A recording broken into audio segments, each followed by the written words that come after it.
আজ আমরা মোলের ধারণার পার্ট 2 শুরু করব। আগের দিন আমরা মোল সংখ্যা বের করার অন্য ফর্মুলা শিখেছি। আজকে আমরা একটা মোল সংখ্যা বের করার নতুন ফর্মুলা শিখব। মোল সংখ্যা বের করার যে নতুন ফর্মুলা আজকে আমরা শিখব, সেই ফর্মুলাটা হলো মোল সংখ্যা সমান কোন পদার্থের উপস্থিত উপাদান কণা বাই অ্যাভোগাড্রো সংখ্যা। এখন তোমাদের মনে কোশ্চেন আসতে পারে যে উপস্থিত উপাদান কণা বলতে কি বুঝি? উপস্থিত উপাদান কণা মানে হচ্ছে পদার্থটা যে যে কণা দিয়ে তৈরি, অর্থাৎ আমরা উপাদান কণা বলতে বুঝি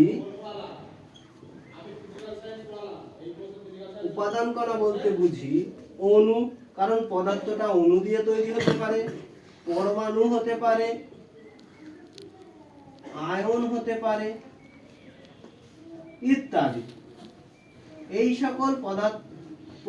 এই সকলই হলো পদার্থের উপাদান কণা।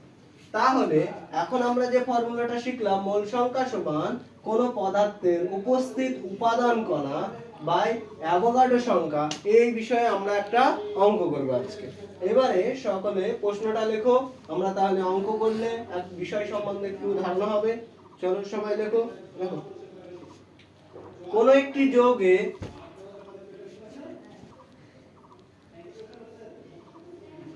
উপস্থিত অণুর সংখ্যা সমান 3.011 into 10 to the power 22 t হয়, তবে পদার্থের মোল সংখ্যা কত হবে? তো এখন আমরা অঙ্কটা করার চেষ্টা করি। যেহেতু প্রশ্নে আমাদের পদার্থের উপস্থিত উপাদান কণা, এখানে অণুর কথা বলেছে এবং অণুর সংখ্যা যেহেতু বলে দিয়েছে, তাই আমরা কোন পদার্থের উপস্থিত উপাদান কণার জায়গায় ওই অণুর সংখ্যার মানটাকে বসাতে পারি।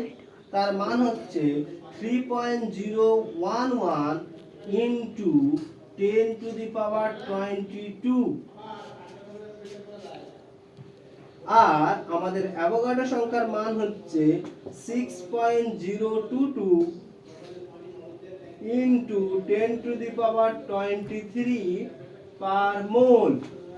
এখন আমরা বিষয়টাকে একটু কাটাকুটি যদি করি, তাহলে আমরা দেখতে পাবো এটা দিয়ে ভাগ করলে হয় 2। আর সূচকের নিয়ম অনুযায়ী আমরা যদি জিনিসটাকে দেখি, তাহলে এর পাওয়ার হচ্ছে 22, এর পাওয়ার 23, তাহলে এসে দাঁড়ায় আমাদের 10। এটা তাহলে 1/20 মোল। তাহলে দাঁড়াচ্ছে কত? 0.05 মোল।